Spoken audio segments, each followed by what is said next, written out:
Hello, ladies and gentlemen. Welcome to another episode of Evil Live. I'm your host for tonight, the Evil Tyrone. And yes, we got another awesome episode of Evil Live, interviewing another awesome person, from the horror community, and beyond. I love, doing these interviews, these sit downs, along with my co host as well, Lady Evil. Shout out to her. She should be showing some love in the comments tonight. But we're gonna get into it. We're gonna get deep into it tonight with a very special guest. Um, it's an author tonight, ladies and gentlemen. I love interviewing authors, writers, because I just love picking the brain because it takes a special kind of person to put pen to pad, put pen to paper, or fingertip to typewriter, or laptop screen, whatever may have you, however you're writing nowadays, and just get your ideas out and put the magic out there for mass consumption. So tonight we got our special guest in the building, Amanda B Weaver. How you feeling tonight? I feel wonderful to be among Black horror fans like myself. I'm just happy to be here.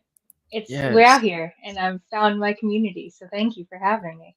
Yes, listen, I think that's the importance, and that's one of the things. That's one of the reasons why I started this. I was like, I didn't see as many of us represented, especially women of color, in the genre, So it's awesome to just mingle and talk with the folks and just chop it up about what people got going on, because I feel like everybody's got something awesome going on.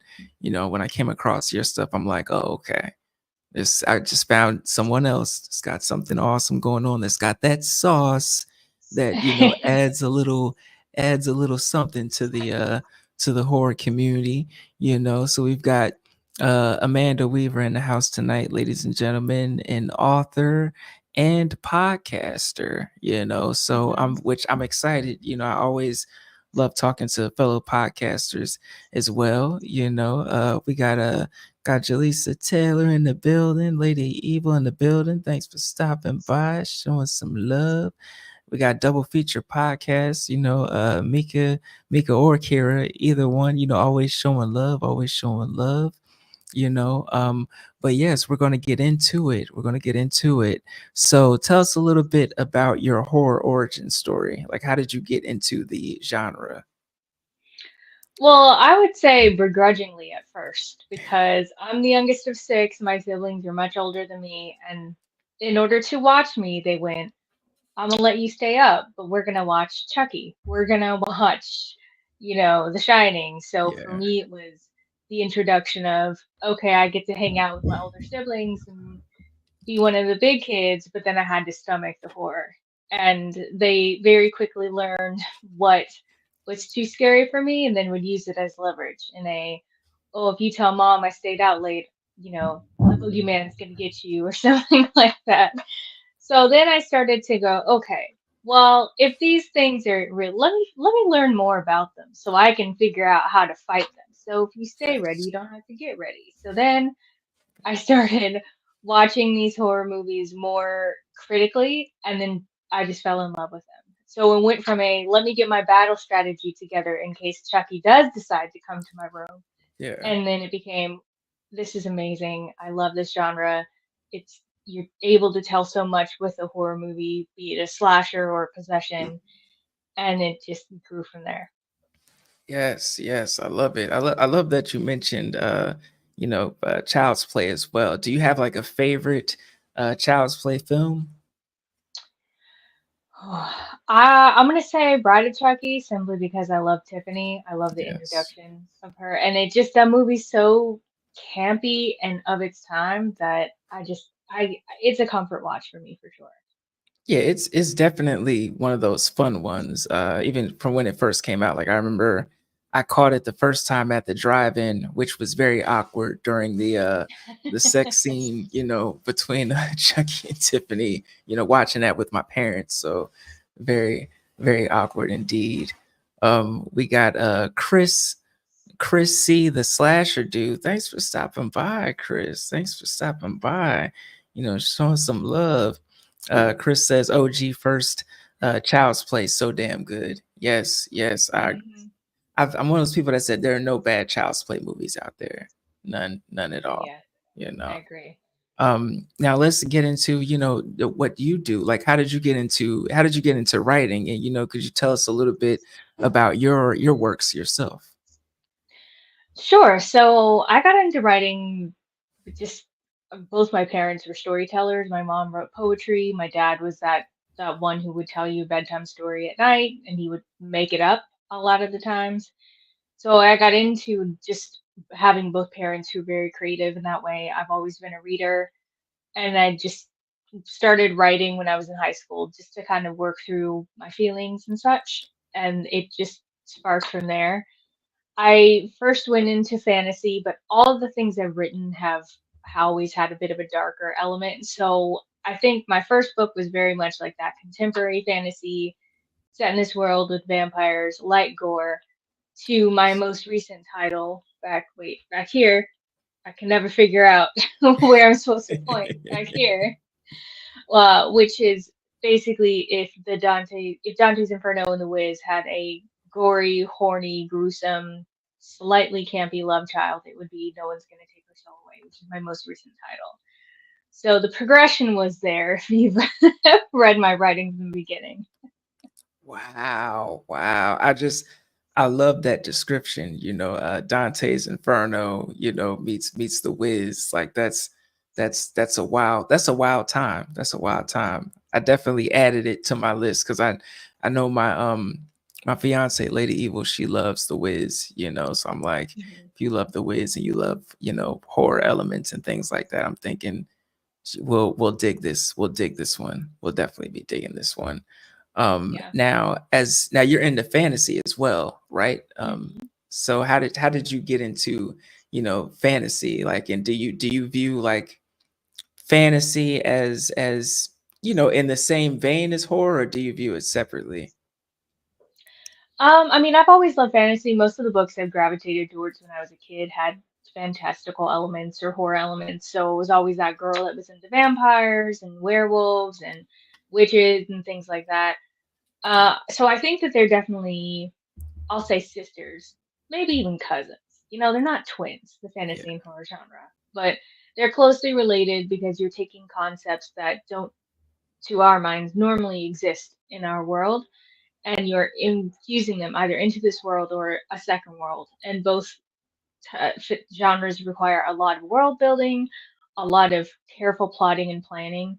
With horror, you're really wanting to make sure that you're keeping the audience in tension and making sure that you're, throwing enough their way that they are not at rest. And with fantasy, it's the same. You want to keep them engaged to make sure that they're, still buying into the world that you're creating. So it takes a lot of skill to write both, and I definitely enjoy them. But I am leaning more towards like the dark fantasy horror lane for myself with my writing. gotcha, gotcha. Yes, yes, love it, love it. We got a double feature podcast. They say awesome that your mother is also a writer. Yes, yes. In the blood, in the blood. Love the whiz.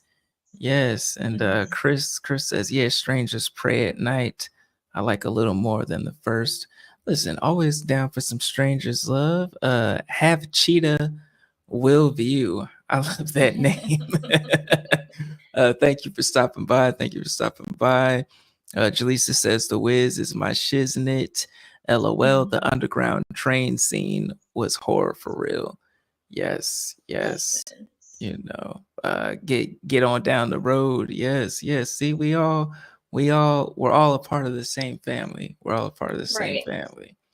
Yes, Yeah. If yes, if my book ever gets made into a movie, which I'm actively starting to work on a screenplay for it, because if yes. nobody's gonna do it, I'm gonna just do it myself. I would love to be able to use elements from East on Down the Road, even if it's just an instrumental, but it's like the Yeah. ones who know. Like I want to reach the people who will know and will hear it and go, ooh, yes, because The Wiz heavily inspired this book for sure. Yes, yes. The initiated will know, you know. Yes. We'll get a little nod, a wink, you know. So so always great. Now, if you were on a deserted island, you know, and I know, you know, a lot of people have probably asked you this question before, but if you were on a deserted island, what five books would you choose to keep with you? Mhm. Okay. Parable of the Sower. I would bring The Good House by Tananarive Due. Okay. I would bring Bury Your Gaze by Chuck Tingle. I would bring Darknesses by Lachelle Seville. And ooh, I gotta bring one more. I'm trying to think of something thick and heavy. I would probably bring hmm, maybe Certain Dark Things by Sylvia Moreno Garcia because I love vampires. It's one of my favorite vampire novels. Okay, okay. Thank you for the recommendations. You know, that's why, you know, I ask questions like that because I know everybody, you know, is in their own little world. And sometimes like when we watch or read something, we're just like, you know, and we can be the biggest fans of it, but we don't even know like, you know, that there's a, you know, there you spread the love, you know, because a lot of people are spreading, Hmm. you know, what they don't like. And it's like spread what you do like so that you can spread the good stuff, you know, spread the good stuff, you know. Yeah. Double feature, they said that's right, have to create opportunities for yourself to get your work out there. Yes, that's Hmm. correct. You know, Jaleesa also seconds that. Double feature said adding all these books to my TBR list. Yes, yes, love it, love it. Yes, yeah, listen, the recommendations keep flowing. The recommendations keep flowing, and I love it. I love it. Now, my next question for you would be, you know, could you talk a little bit about the podcast and how you got involved? Oh, sure. Yeah. So the podcast is Horror Host Support Group, host spelled Heaux, and it was really so Samara's my co-host. We met in a fantasy book club, and we were always the ones who kept wanting to push the envelope with the type of fantasy we were reading. So we would be every month recommending stuff that was dark fantasy, had a little bit of a horror bent to it, and most of the book club was not here for it because they are diehard fantasy fans. They wanted no parts of the horror. Yeah. So Samara and I just kind of would be those two kids at the back of the class talking about horror, fantasy, talking about also things happening in the world and um, how these books contextualize like relations with BIPOC characters and all of that. The more of the social aspect that goes into writing fantasy and horror, if that makes any sense. And so we became friends and said, let's start a book club. Oh, let's also start a podcast because there's not too many horror podcasts out there recommending books or novels, especially written by authors of color. So that's how the podcast came about. And we've been doing almost 3 years now, the podcast and the book club. So Yes. it's kind of been quietly humming in the background, but it's so much fun. She's one of my best friends, and I just love talking about horror with her. Yes, yes, I love it. And that's what it's about, you know, being with people that you love or that you have fun with and just, you know, doing fun stuff and sharing that, you know. I definitely subscribed. So definitely if you have not subscribed to the podcast, definitely check it out. We got Chris C, he's got his five books. Five Mm. books for me, Devil's Creek, Kin, Under the Blade, Dracula and the Only Good Indians. Oh, good, Okay. Rex. I love The Yes. Only Good Indians. I'm listening to Don't Fear the Reaper by Stephen Graham Jones, and it's so good so far. I Ooh, haven't finished it, which is why I didn't add it to my list, but it is really good so far. okay, okay. And so you said you're listening to it right now? Yeah, I'm listening to the audiobook. Okay, all right. Because I know some people are very, you know, some people they want the physical copy. Some people prefer Mhm. Kindle. Some people prefer like the audio. So are you one that can just soak up many different medias, or do you lean to one more than the others? I soak up different medias. I have a full-time job in addition to writing and the podcast, so I generally end up having consume my books on the go. So I'm usually Yes. that person sitting at my day job with my headphones in, writing something random while listening to a horror audiobook. So that's usually how I get my reading done. Okay, okay, nice, nice. I think where especially, I think that's where society has moved, for a while now. Like we're a lot of us are on the go, like, so much to do. And if we're on the train or we're at work, got the headphones on, especially if you work from home, you can soak up a nice book, within a day, depending on how long it is, you know. Hmm. We got Chris C says Stephen Graham Jones is great. Keelan Patrick Burke did Ken and others as well. Okay. Yes, yes, Thank you for the Rex. yes. I love it. I love it. All right. So, the next question would be, do you have a favorite subgenre, like a favorite horror subgenre that you tend to lean towards? Ooh, haunted house. Give me a haunted house story. I love it. Yes, Um, close second would be slasher. So haunted yes. house and slasher. Those are my two. Okay, okay. Haunted house. Now, what do you have like a haunted house film that sticks out to you that is just like, if someone were to be like, I've never delved into the haunted house, subgenre, like what recommendation would you give them?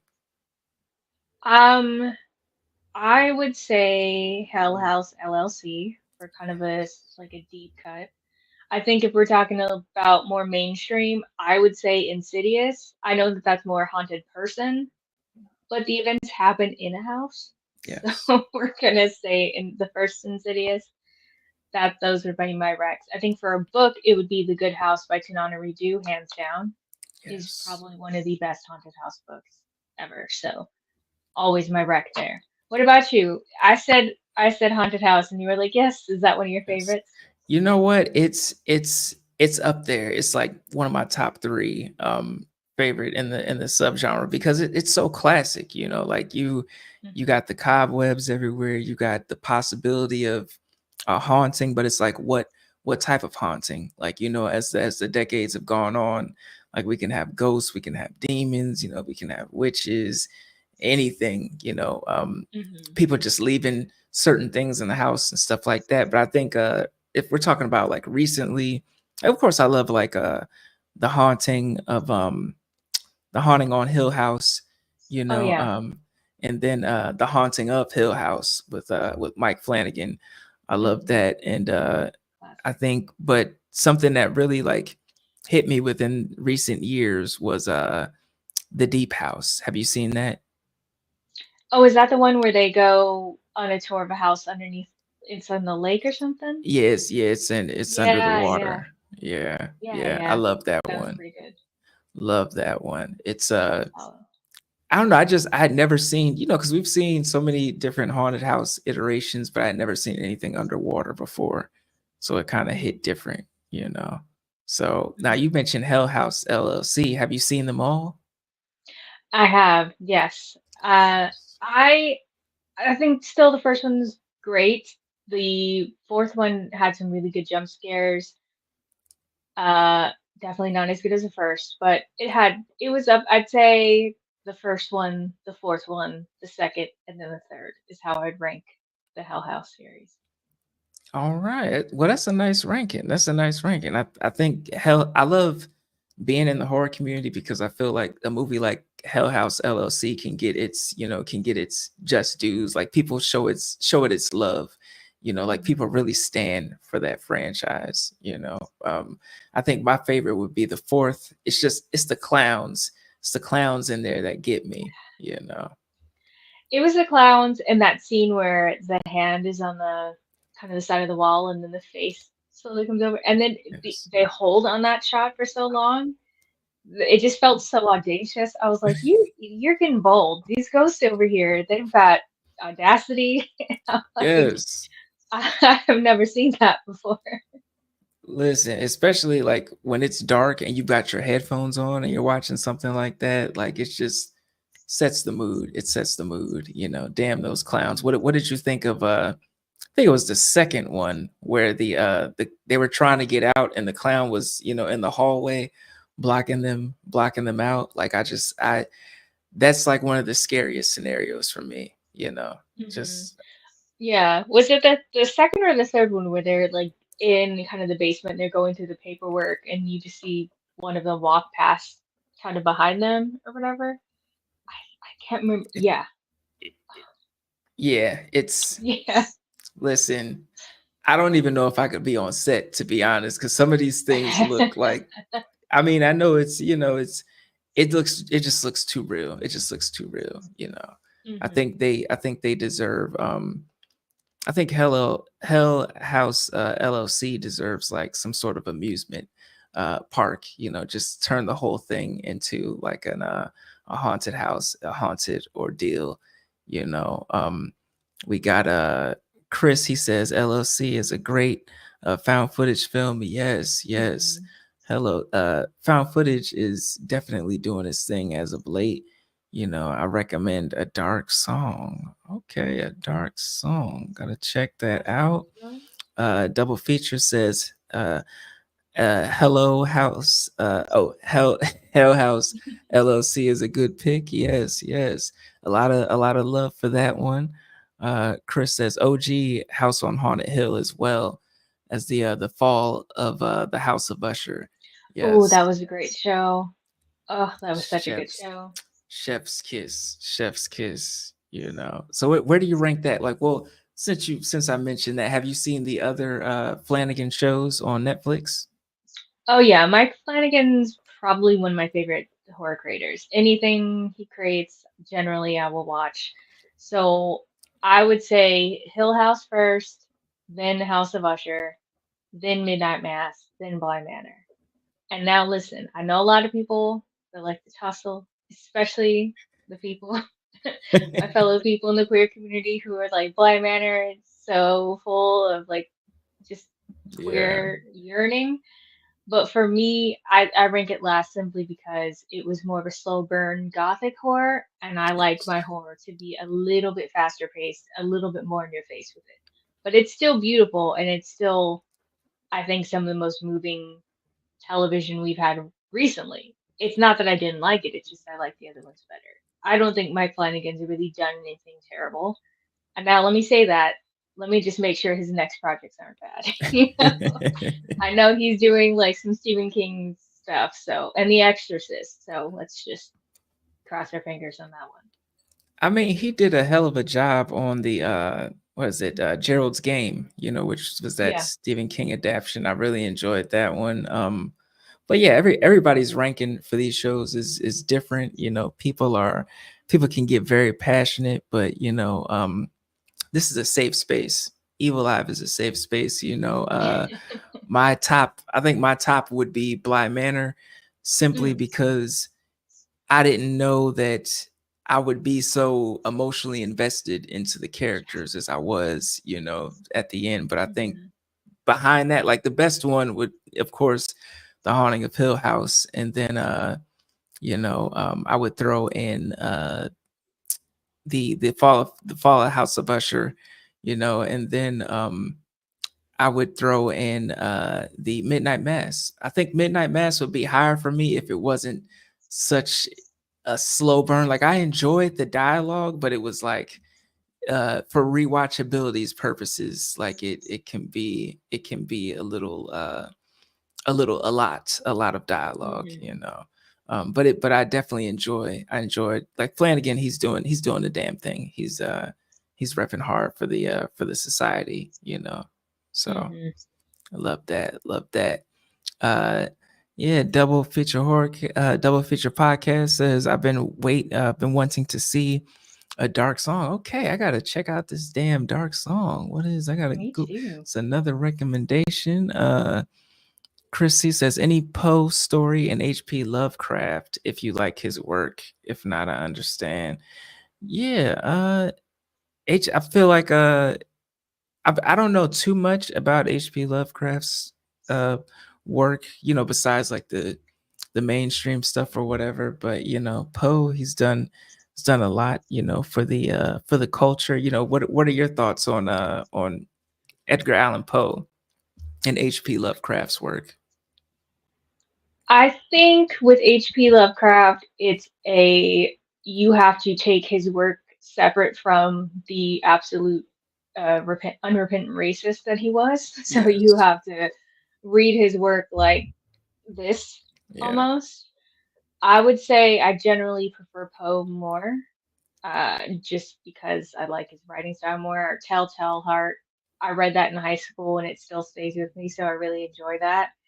And then, of course, like a lot of what Poe's written has kind of seeped into a gothic horror and like he's kind of I won't say he's defined the genre, but his work has been instrumental in creating what we know to be the gothic horror genre. Yes. So I think I love his work. I have a huge book of all of his works that I haven't gotten through, but I don't know, maybe I'll have to do that over Christmas or something.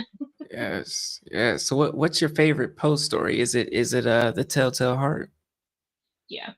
Yes. See, we're here then. We're here because that's my favorite as well. Like there's something about the way that story was told, and a lot of times the narrators. Like I love if you got a great narrator, they will kill it every time because that story is just it's just wonderful. You know.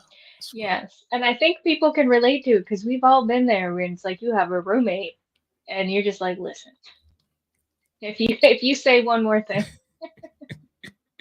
yes. it's relatable.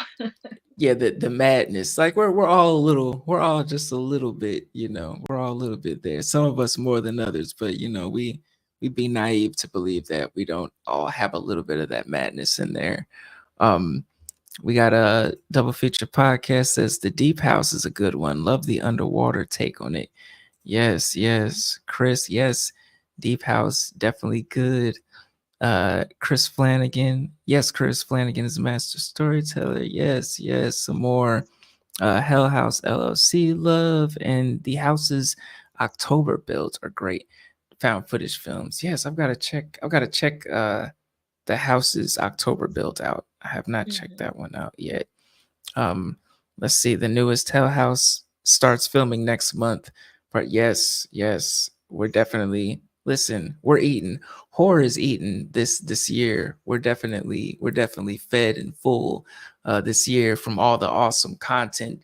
Do you have any like standouts from this year that you're like, oh yeah, this may make my my end of the year list is like you know some of my favorite horror. Um, I enjoyed In a Violent Nature. That one was great. I just it's like I never knew I needed a movie told from that perspective until I watched it, and then I went, Yes, I've been missing this. facts. So I'd say from a movie perspective that Long Legs, I just started watching From, so that is definitely a solid Yes. contender for best horror show. Something a little bit lighter, I'd say, is Lisa Frankenstein. I enjoyed that movie. It's just cute, campy, bubblegum, cozy horror, I guess. Um, Yes. from a book perspective, I would say, let's see, The Reformatory, Tananarive Due, Yes. um, The Sacrifice by Ren Chupeco. The Black Girl survives in this one, which is a horror anthology, so it's a bunch of different authors. These are some of the ones we read as a book club more recently. And then again, Don't Fear the Reaper, Stephen Graham Jones, and Bury Your Yes. Gaze by Chuck Tingle. So those are my book recs and movie and show recs. Yes, yes, love it, love it. You know, some awesome recs there, some awesome recs. We actually have a me and Tamon Kane from Scream Kings. We actually host every Wednesday night. Like we break down like the newest episodes of From.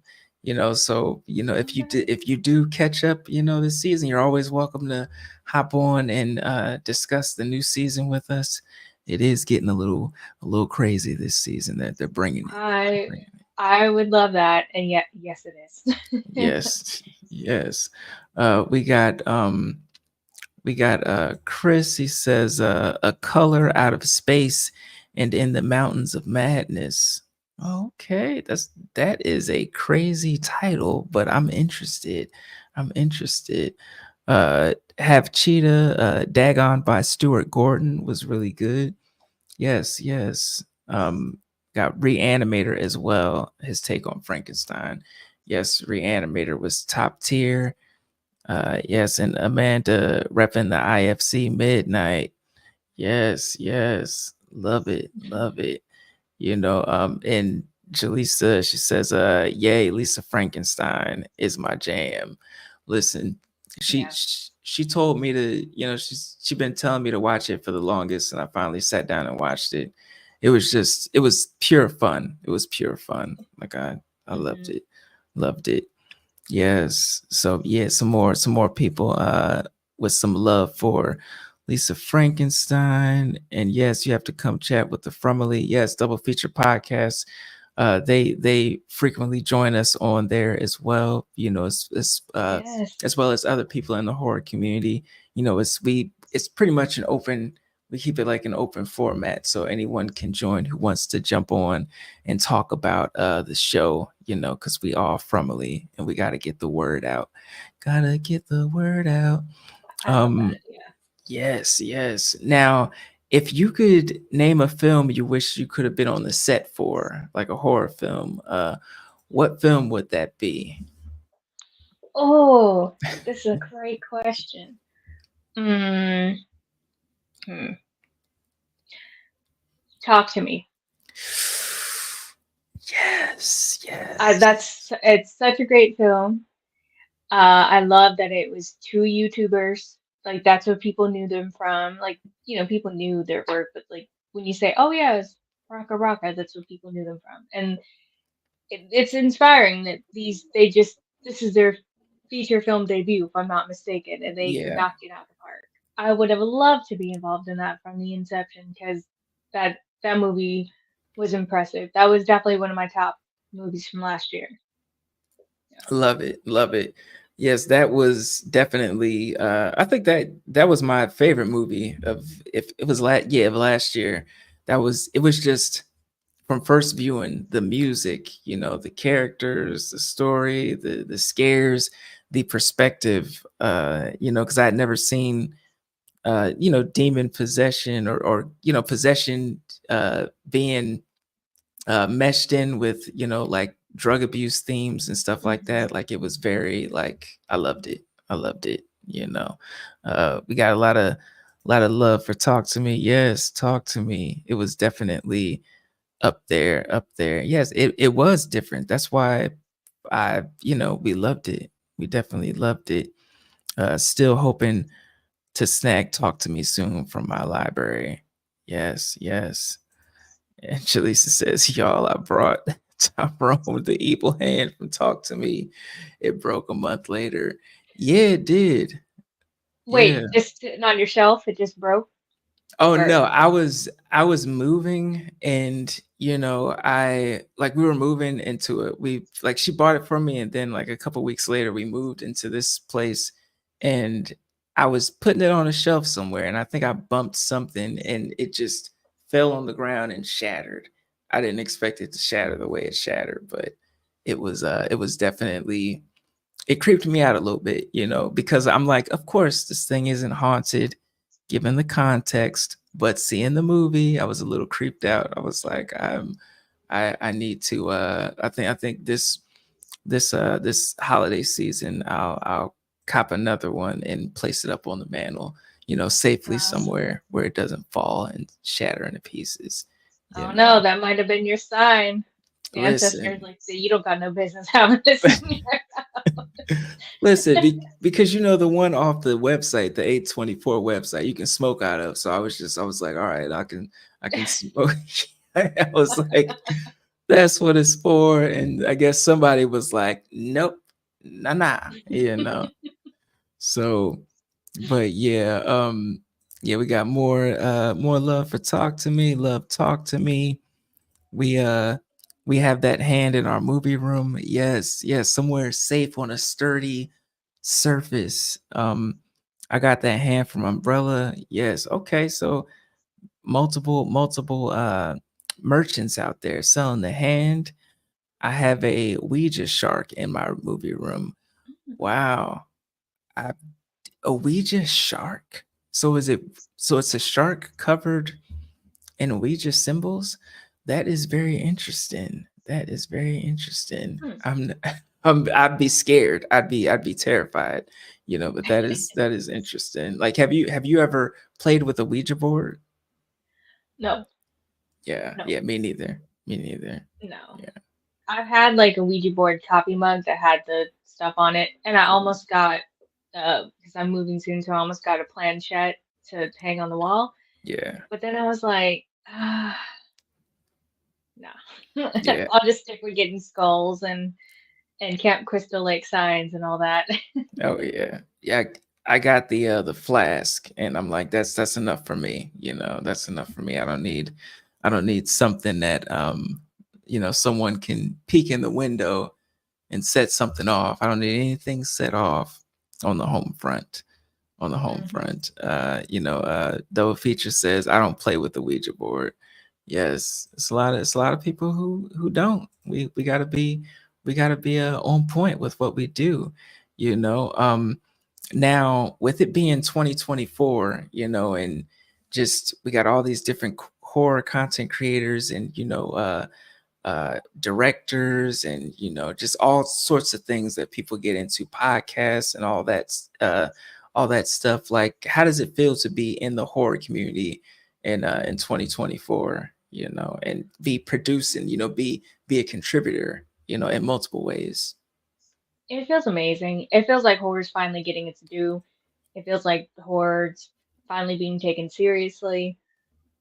There's enough people out here who talk about how horror's such a great vehicle to do a deep dive into all the things that affect us from a societal level, talking like genocide and homophobia, racism, all of that you can do through horror in a way that feels cathartic almost. Yes. And then of course you do have those movies that are just pure fun and pure, you know, haunting just for haunting's sake. I think that we are also at a place where we're finding each other more in a way that we hadn't done before. Like we're really forming community instead of being very disparate and not really talking to each other. So that's been fun too because I've been able to, like I said, find my people, find Samara, find other people who really enjoy horror. And the amount of like horror podcasts I listen to is so Yes. much more than in previous years, which I really love that. So it just feels like the right time. And as somebody writing horror books and horror movies, which one day will be on the screen, it also feels Yes. great to just have that community and people that I feel like I'm making this for you. It's great. Yes, yes. It's a beautiful thing, especially when people start, collaborating with each other and things like that and meeting up in Mhm. person. I don't know if you know about they got BlurredCon. Have you ever heard of BlurredCon? Like they got I want to go so bad. Every year I'm like, I'm this the year I'm going to BlurCon, and then something happens. yes. Well, listen, things happen. We definitely understand. I know this year they're having the theme is thriller. So it's like a horror themed BlurredCon, so it's Mhm.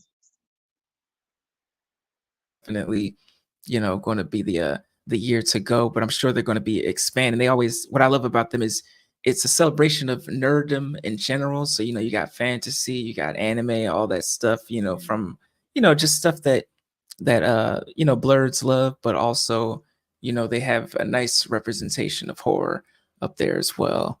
Um, Mhm. yes, yes, we got Chris. He says, I got the camp Crystal Lake sign.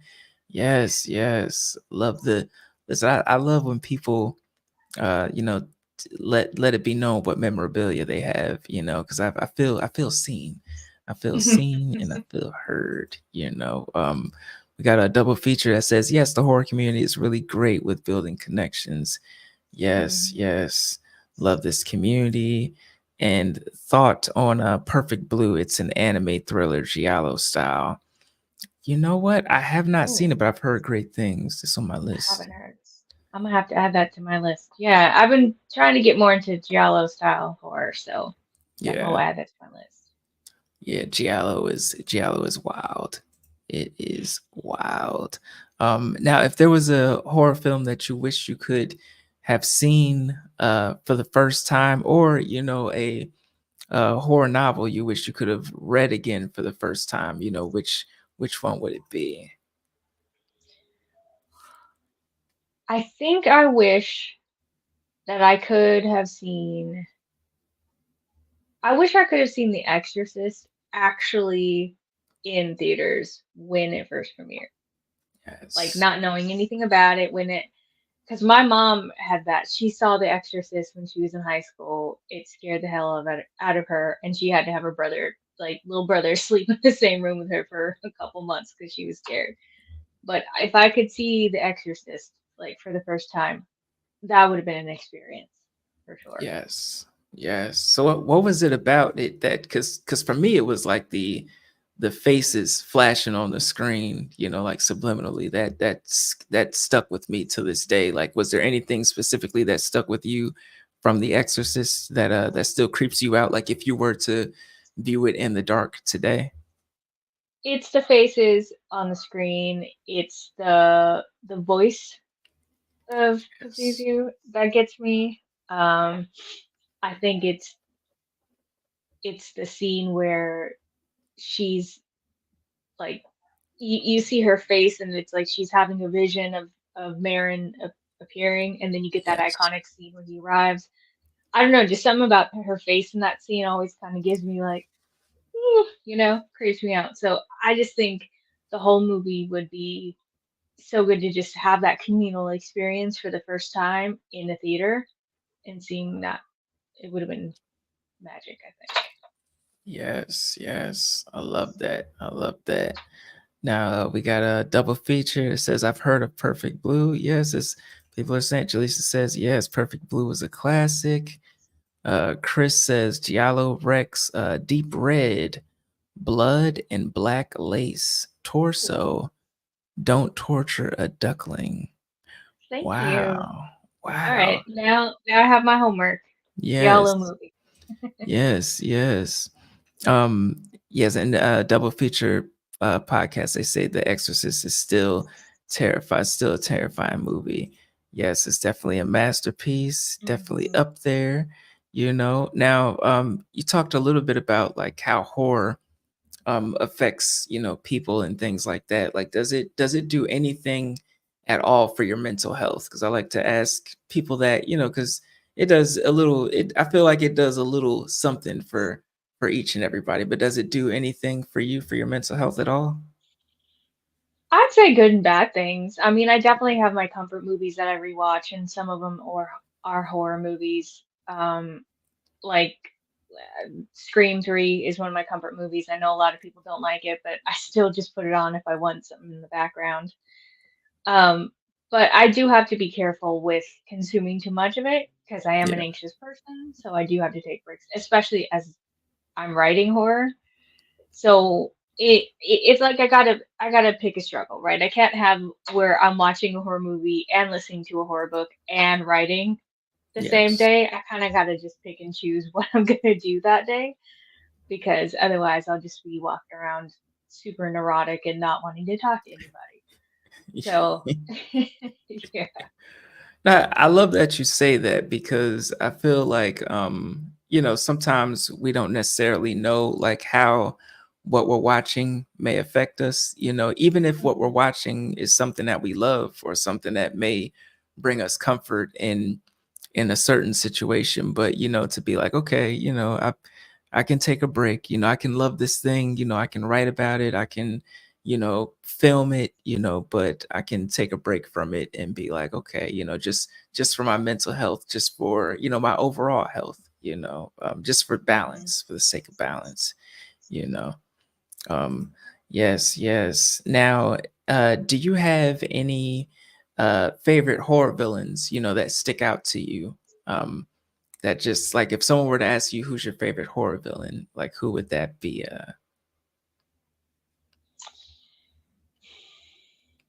I mean, honestly, I'm gonna have to give it to Chucky Charles Lee Ray definitely has a flair for the dramatic, and I enjoy that. I Yes. would say a close second would be Ghostface, just because you get all of the and Ghostface as a whole, not just Yeah. Billy and Stu or whatever. But I think those would probably be my favorite. But Chucky, yeah, Chucky's just petty. He's dramatic. He's just gonna use whatever's around him because he doesn't have size on his side. So I appreciate that. Yes, yes. Now, you mentioned Chucky. Did you happen to see the television show? Any of the seasons? Yes, I really enjoyed the show. I really did. Yes, yes. I enjoyed it. I've even up to the second and third season. I'm sad that they're not renewing it. I hope they find a home somewhere, to continue the story because I feel like what uh what the creator was able to do, with the franchise. Not a lot of creators were able to do like with their franchise because things get sold, different people are telling the story, but I feel like he kept the soul, Hmm. of the franchise, with his continuations. So okay, we got a Cheetah with a question. Favorite female horror villain? Ooh, I like that question. Oh, that's a great question. Favorite female horror villain? I'm Yes. gonna have to say, trying to think of that one movie. So many awesome ones out there. So Okay, many. I've got two. First is Pearl. Really enjoy Yes. Pearl. I'd say second is if you've never seen this movie, it's a movie called Once Bitten. Jim Carrey's in it. And Lauren Hutton is the Countess, and she's a vampire. I would say that. And then Carmilla, I see in the comments, Carmilla is perfect. Yes. Yes. I like that. Lady Evil is actually the one who actually put me on to Once Bitten. Like I didn't know Jim Carrey was in that movie, and she's like, "Oh yeah, you got to check this out." And it was a fun time. It was a fun time, Hmm. you know. Yes, Once Bitten, Once Bitten. We got Chris. He says favorite horror villain Jason Voorhees, Christopher Lee as Dracula, Peter Hmm. Cushing as Frankenstein. Um, Perfect. let's just see. Let's see. Double feature says would say Annie in Misery for me. Okay, Hmm. and again Carmela, yes, yes, or Rose the Hat and Doctor Sleep. Rose is a great pick. Rose is a Yes, really great pick. yes. Okay, got some good picks. Got some good picks. We got a shout out to In Love with Horror. Christy and Hey. AJ always showing love. I was on Instagram, but you weren't seeing my. Okay, well, thank you for stopping by. I've got to make a graphic to let folks know, to join on the YouTube. Yes, yes, and we got some more love for Once Bitten. I'm glad that people are showing that movie. It's proper because I feel like it needs its fandom. It's one of those films that should be celebrated. Don't bury it. Don't bury it, Hmm. so to speak. We also got a Christy Carey is my pick. Great pick. Hmm. Great Yeah. pick. You know. I Yeah, I think of like a lot of these, what have in common is that you do feel a little sympathy for them, or at least you feel a little bond with them. Like in Carrie's case, you watch it and you go, points were made. Points were made. Same thing with Rosa Hat. You can kind of get her desperation to want to, keep her people alive. Um, and also Lauren Hutton, she's defending her right to be fabulous. So I Yes. understand. Listen, listen. Sometimes that's gotta be it's gotta be in the mix. We got Cheetah, Rebecca Ferguson can play in any genre. I agree. Carrie's mom is more evil, in my opinion. Yeah, that's yeah, yeah, everybody's like F Carrie's mom. Hmm. Yeah. My pick is Sissy, Justice for Sissy. Yes, if you have you seen Sissy? Do you have Shutter? Well, I Sis have Shutter. I need to watch Sissy. Sissy is amazing. I love it. 10 out of 10. 10 out of 10. Okay, It's I'll definitely take up a note. there. And we got some Chris throwing Norman Bates in the mix. Love, who doesn't love Norman Bates? And yes, more love for Sissy is definitely a top tier recommendation. Now, we talked about your favorite horror villain, but do you have like a favorite final boy or final girl, that stick out to you? That's a great question. I was actually about to ask you that, and Oh, I'm glad yes. you included Final Boy because there are some quality Final Boys. Yes. First of all, Justin Long in anything he does, pretty much almost, with the exception of Barbarian. So Yeah. he's a pretty good Final Boy there. I would say you cannot talk about Final Girls without talking about the Gale Weathers. So she's probably up there as one of my favorite Final Girls. Then Yes. Mindy Meeks Martin is also a great Final Girl. I would say Sanaa Lathan in Alien versus Predator, which is one of my favorite movies. She's a great Final Girl. Um, Jada Pinkett Smith as Darlene in Demon Knight.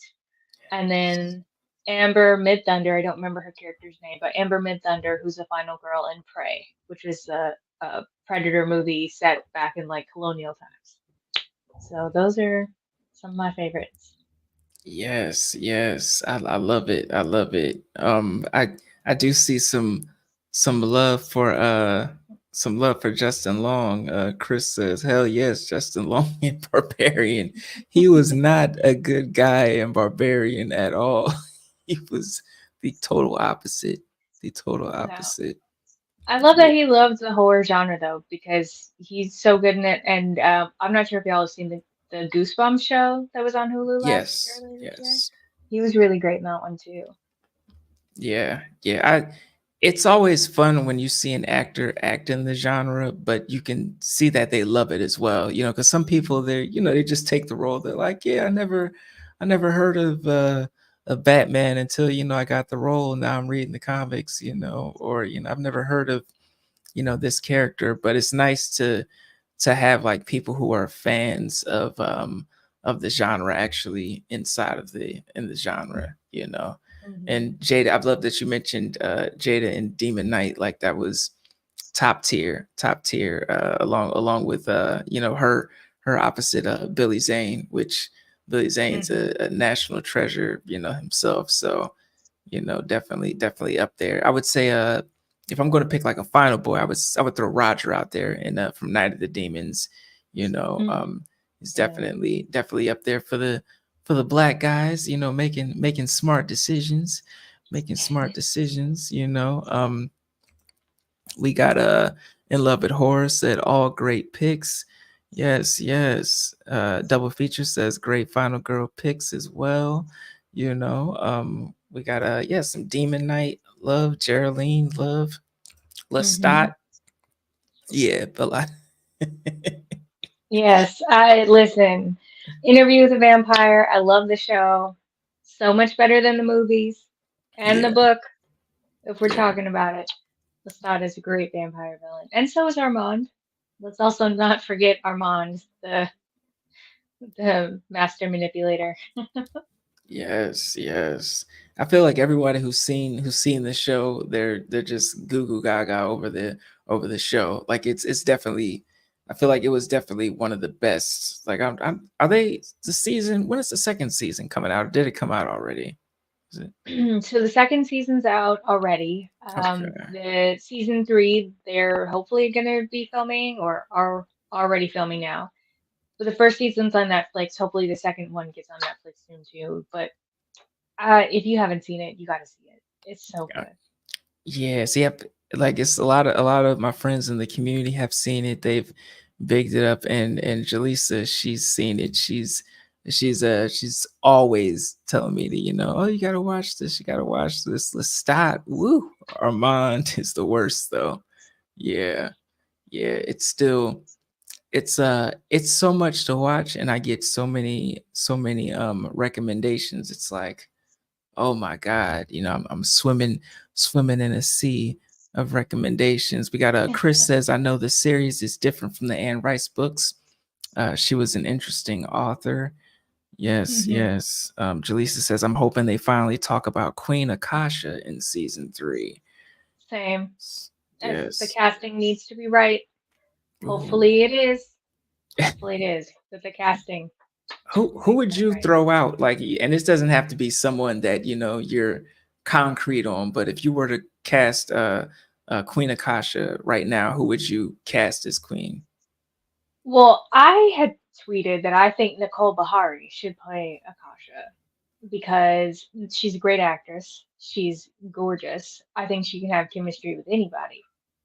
And I think that Akasha definitely needs to be a black woman. I don't think that we need to go the route of we need to stick with Queen of the Damned the movie, but in the book it was like looking like Elizabeth Taylor. And I don't think we need to Wow. do that. Yeah. So I think we need to be mindful about who we cast. And I think Nicole Bahari would be a great choice. Second would be Lupita Nyong'o because not only is she leaning into her horror bag, but she's proven that she can have chemistry with just about anybody. So those would be my tops. Yes. Yes. I love those picks. I love those picks. I definitely think Lupita could pull it off. She could definitely bring, something different to the character. I think it would be a miss if they didn't make it a black woman, kind of like when they, I mean, it's not in the genre, but when they made Green Lantern, when they put up Hal Jordan as Green Lantern, and I was just like, everybody's grown up with John Stewart. Why are you guys doing this? Why are you guys Yeah. doing this? Hmm. But things happen, things happen. We got Cheetah, Kate Beckinsale in Underworld. Yes, Kate Beckinsale killed that franchise in a good way. Hmm. Good way. Armand is trash.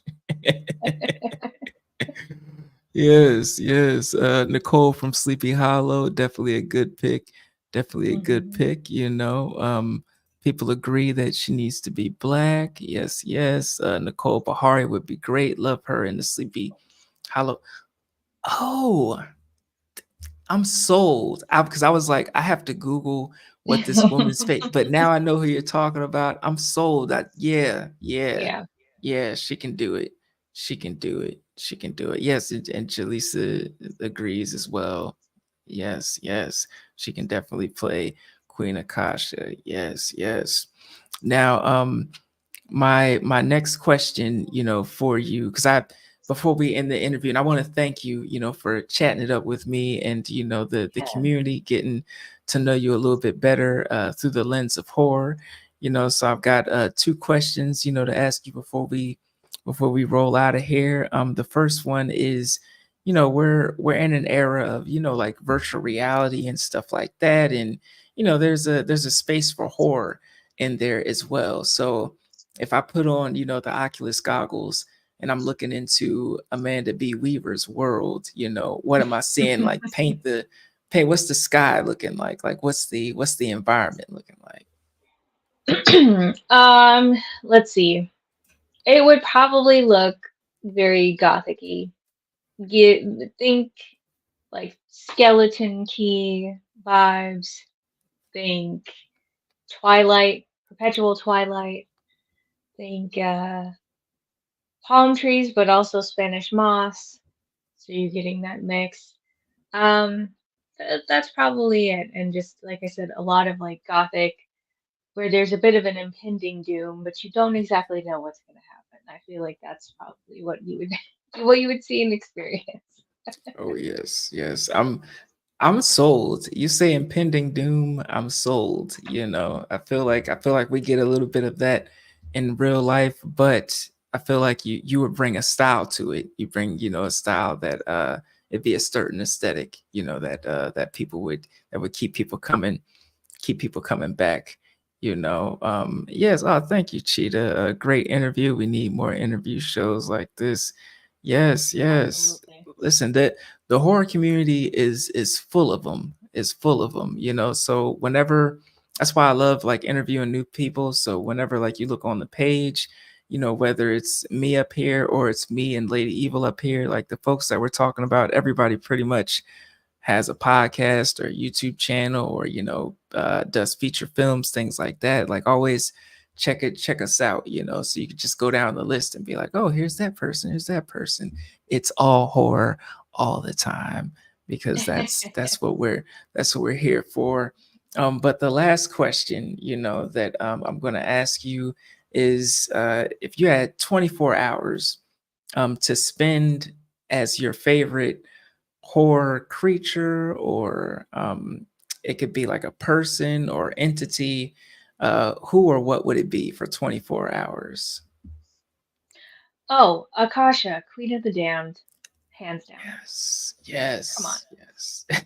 You get to Yes, have people fall to their feet or fall to their knees in front of you. You get to walk around that walk. You get to wear that fabulous outfit.